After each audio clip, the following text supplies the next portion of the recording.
I ducked low behind the splintered remnants of my wagon, heart pounding like a war drum as bullets sang through the air, kicking up dirt devils that swirled like angry ghosts across the parched flats of Sagebrush Valley. The sun hung low, a bloody orb casting long shadows over the Chihuahuan desert, and I could taste the betrayal in the dry wine whispers of men I'd once called allies, now turned assassins on that rocky ridge above. My peacemaker bucked in my hand as I fired blind into the haze, the crack of lead echoing off the cottonwood groves painted in shades of rusted iron.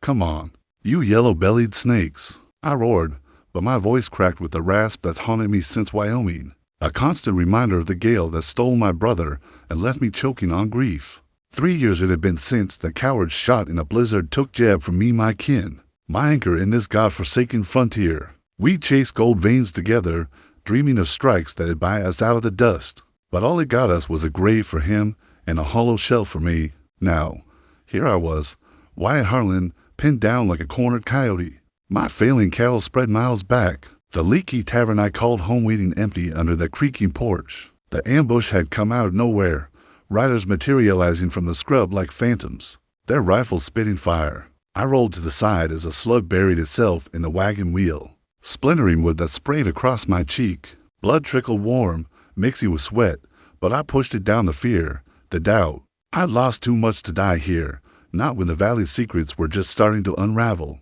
As the gunfire slackened, I scanned the ridge. No movement. Maybe they pulled back, thinking me done for. I staggered to my feet, holstering my iron and mounted my bay gelding, Rusty, who'd miraculously dodged the storm. We tore off toward town, the wind carrying echoes of Navajo prayers for rain that never came, the drought choking the life from everything it touched. By the time I hit the outskirts of Sagebrush, the red haze of sunset cloaked the world in betrayal's shadow, and I reined in at my rundown saloon, the Crooked Sage. The porch sagged under my boots as I stood there, eyes narrowed at the approaching stagecoach rumbling in with its cargo of wanderers and woe. Dust billowed in its wake, and I wondered if this day could get any worse or if it was just the start. The coach jerked to a halt outside the dusty post office, disgorging its passengers like seeds from a split pod. First, a peddler named Silas Greer, clutching his sample case like it held the keys to heaven, his weaselly eyes darting for the next mark. Then came the fervent preachers, brothers Elias and Jonah, mopping their brows with handkerchiefs embroidered with crosses, preaching fire and brimstone to anyone who listened. But it was the last one that caught me, the lone woman stepping down with the grace of a wildcat, refusing the driver's hand. Her emerald gaze scanned the street like a scout in enemy territory, sharp and unyielding. Russet locks peeked from beneath her bonnet, and though she wore a fine traveling frock, her calloused hands betrayed years of toil. "Not parlor teas, Fiona O'Reilly," the driver grumbled, spitting tobacco into the dust. "Bound for the Silver Gulch mining outfit to sling hash. The what fool woman rides solo into that hellhole beats me." He chuckled low, but she ignored him, hoisting her valise and a worn shotgun case with steady resolve. I turned away, mind racing back to the ambush. Who sent those riders? Railroad men? Or locals hungry for my water rights? My starving herd needed grazing. The roof begged for mends before elusive rains hit. If the drought didn't end us all first. The Navajo elders down the valley were whispering of spirits angered by white men's greed, their prayers rising like smoke signals ignored dot inside the dim saloon. The air hung thick with stale beer and faded hopes. I kindled the lanterns, their feeble glow battling shadows over scarred tables and the bar I'd hewn from salvaged mine. Timbers back when hope still flickered, pouring a shot of firewater to steady my nerves, the rasp in my lungs mocking every breath. I heard the door creak open. There she was, Fiona, striding in like she owned the place, valise in one grip, shotgun case in the other. Her brogue lilted, toughened by Yankee miles.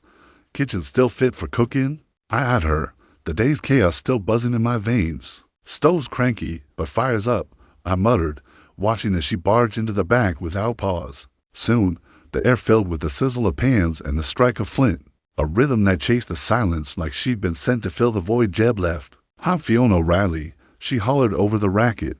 "That driver's full of bull, but spot on about my grub you got more in rot gut and sorrow back here." Against my better sense, I cracked the ghost of a grin, the first in months. Jerky in the root cellar, spuds on the turn, coffee that'll ETCH iron. She should have pushed on to Silver Gulch, where Mad Dog Harlan no kin of mine. Thank God didn't abide tardy hires. But something in the way she moved, banishing the emptiness, rooted me firm. Half an hour later, she emerged with steaming plates, the aroma of thyme and cumin hitting like a balm to my battered soul. Beef crisp perfect, taters bronzed, and a whisper of sage that yanked me back to Miss trail meals from Kansas days, when Jeb and I were just boys dreaming under starlit skies. "How'd you peg the sage?" I blurted, the words tumbling out before I could rein them in. She shrugged, but her eyes, those emerald depths, held a spark of shared ghosts. Like she saw the ache I carried. We dined wordless as the valley hushed, Fiona scraping her plate clean like one schooled in scarcity, her tarnished locket catching flickers from the lantern. Brass-edged faint with runes, it dangled like a talisman, and I wondered what losses it hid. My own heart stirred, unbidden, a flicker of warmth in the cold void since Jeb's death. Was it her presence, or just the meal reminding me of home? Headed to Silver Gulch for real? I probed at last, my voice rougher than intended. But they ain't waiting till morn." She eyed me, a challenge in her gaze. "Got a bunk? Up top," I said, describing the sorry state one drips like a sieve, another's latch bust. "Last won't latch the sash." "Sounds heavenly," she quipped, stacking dishes with a wry smile that tugged at something deep inside me. "Square the room with breakfast come dawn?" "Deal." She nodded, vanishing to scrub up.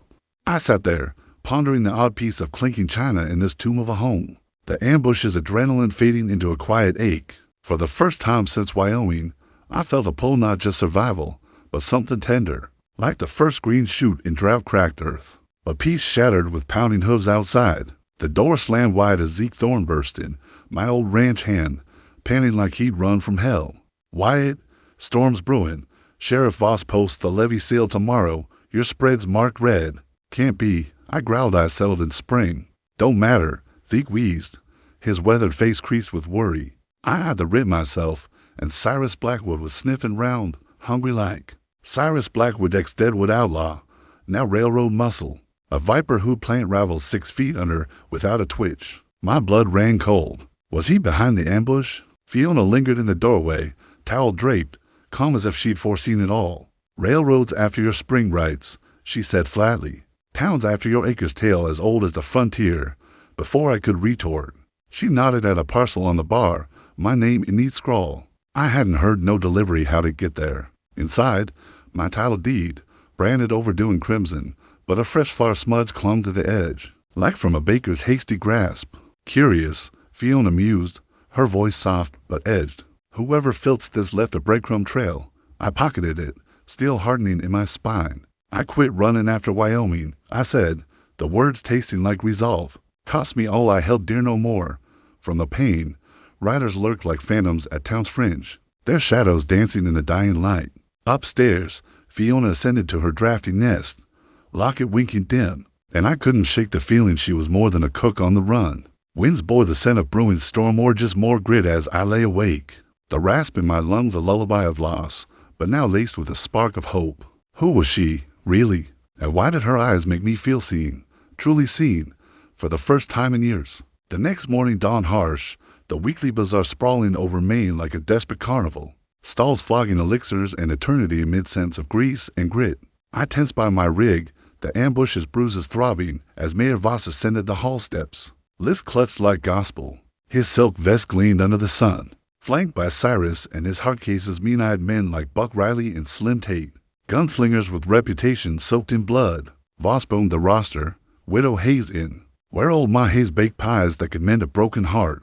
Blacksmith Ruse's forge, run by my friend Mateo Ruiz, whose hammer rang like justice. Spreads hugging the rail path, including mine, and my tavern with its vital waters. Fraud, Mateo bellowed, receipts in his massive fist, his Mexican accent thick with fury. Fakes can be whipped up, Voss sighed false, his eyes sliding away like oil. Ledgers don't fib, every plot traces the rail survey, I challenged, stepping forward despite the ache in my side. "This ain't taxes, it's robbery," the crowd muttered.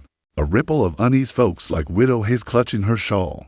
Brothers Elias and Jonah murmuring prayers. Voss faltered, Cyrus' palm hovering near his iron, his cold eyes locking on mine like a promise of death.